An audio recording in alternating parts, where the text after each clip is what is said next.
तर आज आपण बनवणार आहोत पिठलं म्हणजेच बेसन. तर भाजी नसेल तर आपण खमंग पिठलं बनवू शकतो. तर त्यासाठी मी घेतलाय कढीपत्ता, बारीक चिरलेली कोथिंबीर, लसूणची पेस्ट आणि बारीक चिरलेला मोठा एक कांदा. तर चला बघूया.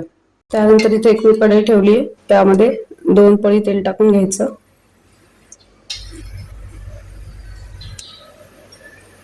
चांगलं गरम झाले की त्यामध्ये मोहरी, जिरं, कढीपत्ता, त्यानंतर लसूणची पेस्ट, त्यानंतर बारीक चिरलेला कांदा,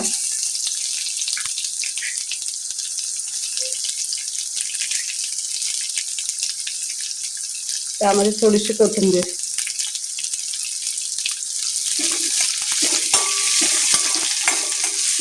कांदा छान लालसर परतवून घ्यायचा. तर आता लालसर होईपर्यंत मी परतवून घेते.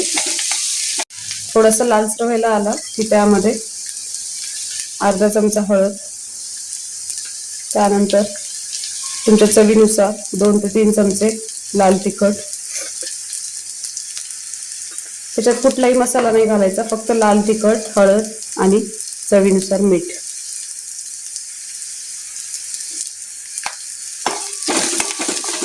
हे बनवायला खूप सोपं आहे आणि खमंग पण लागतं. चपाती सोबत किंवा भाकरी सोबत तुम्ही खाऊ शकता. तर त्यामध्ये पाणी,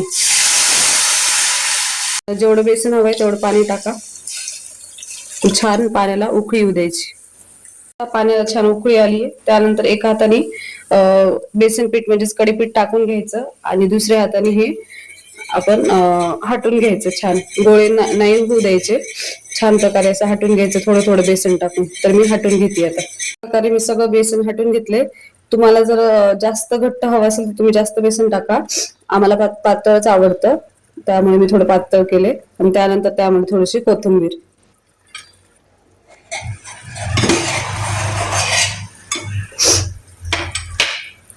बघू शकता किती छान प्रकारे आपले बेसन किंवा पिठलं तयार झालंय. जर तुम्हाला आवडलं असेल तर एकदा नक्कीच ट्राय करा आणि कमेंट मध्ये सांगा की कसं झालंय. खूप छान टेस्ट होते, एकदा नक्कीच ट्राय करा. थँक्यू.